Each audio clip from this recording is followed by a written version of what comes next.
ikaze ku kiganiro Mimi TV nyawe. Mimi ndagusanze aha ngaha, ndabona urimo kurya, ndagutunguye. Ubona ageraga aha ngaha nsanze urya, ariko ndabona ibyo kurya mbona ufite apeti nyinshi cyane. Eske wambwira, ndabona ukunda umuceri, ndabona dodo, urusenda, bimeze bite? Ndabona ufite apeti nyinshi. Mimi wambwira muri make? Ndagusubije muri makuru. Meze utari kubondera. Ninde ukuyoboye hano? Abanyamakuru muragenda kurya mugenzi wa muntu. Ninde ukuyoboye hano? Ninde ukuyoboye hano? Nyamakuru ninde ukuyoboye hano? Yewe narifite inshingano zo kuza gusura nkutunguye, nkukorera surprise, ndeba ko ukuntu umeze, ko ibyo bambwiraga ndebe ko bimeze, ariko nagiraga ngo urubatse, ariko ndabona utubatse. Ninde so kubwiye muza mu masaha ya saa sita? Ninde wakubwiye muza mu masaha ya saa sita basura abantu? Mimi nagiraga ngo tuze gusangira ibya saa sita humura. Yego ko mana nanjye sinjya bimaza zane furusheti dusangire turebe ko reka nagutera apeti. Nuwandishe byara ariko imwe reka menye ikuyemo. Mbabare cyane ibiryo byarahenze. Ibiryo byarahenze uzihangana nuzuze bizaniye n'ibyawe. Ubundi kumenya kuzana mikoro kuki utazana ibyo guteka? Ariko wagombye kwakira abashyitsi. Abashyitsi baracyaba muri iki gihe. Ibiryo byarahenze. Okay. Abashyitsi baba mu cyari nyumiyo. Izo ngizo za hehe handi bagira ibirayi intera za Musanze, za Kibungo mu bitoki, reka. I Kigali ntabwo tujya dukenera abashyitsi. Ese Mimi urubatse bimeze biti? Duwase turabona bahanze.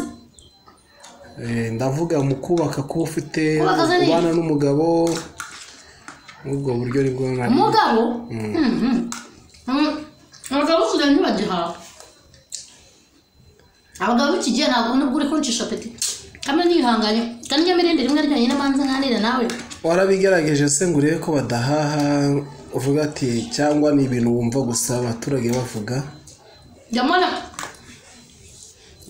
n'abaturanyi batabona ababahayira baza bashukura ku muryango wanjye. Ibiryo byarahenze ntabwo bagihawe. Nimeze nabi. None nindi sigaye itendera kubera kudahaga nanjye. Ni ikibazo.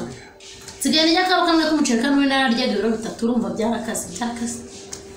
Okay, ariko gusangira n'abaturanyi mugasangira nta bintu birenze, no gufasha abantu bakagombye ko babafasha mugasangira. Ako munyamakuru nawe ariko nzatsa abaturanyi se ngenuranye nande ko nwengenye. Urabona hari undi muntu usanze muri nonzi ngenwengenye. Nge nahisemo gutura ngenyine, nta mugabo nzashaka, nta mwana, ntaki. Umva nuko mu buzima bwo kurya nishyura inzu nibereho, nkarya nkanywa, ubundi ibintu byose bikajya ku murongo.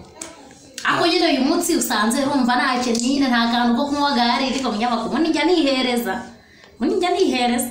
None mu buzima bwawe uteganya iki? Kumva ko udashaka gushaka, utashaka kubyara, bimeze bite? Nyine urumva ikintu cyo guteganya, urumva ubundi nyine amafaranga atazakubakira etaje muri Kigali, ugomba kuyubakisha inda nyine kurya.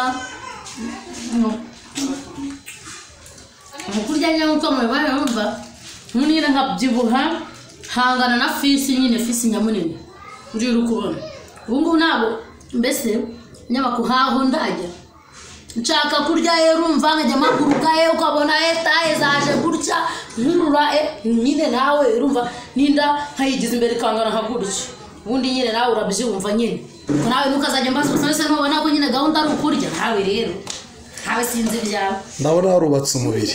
Nyine ngomba kubaka umubiri rwose munyamakuru. Ndumva n'abakunzi ba Mimi TV babasha kunyumva neza, kamfata mikoro neza, uri kumva babasha kumva ikiganiro ndi gutanga. Ngomba kubaka umubiri, ntataje muri Kigali, nta kibanza n'ubundi urumva.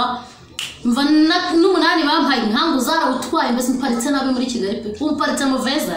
Okay. Kubw'ibyo ngibyo rero ku bakunzi ba Mimi TV tubashishikariza mukora subscribe. Ni Mimi Nyawe TV. Mimi Nyawe TV.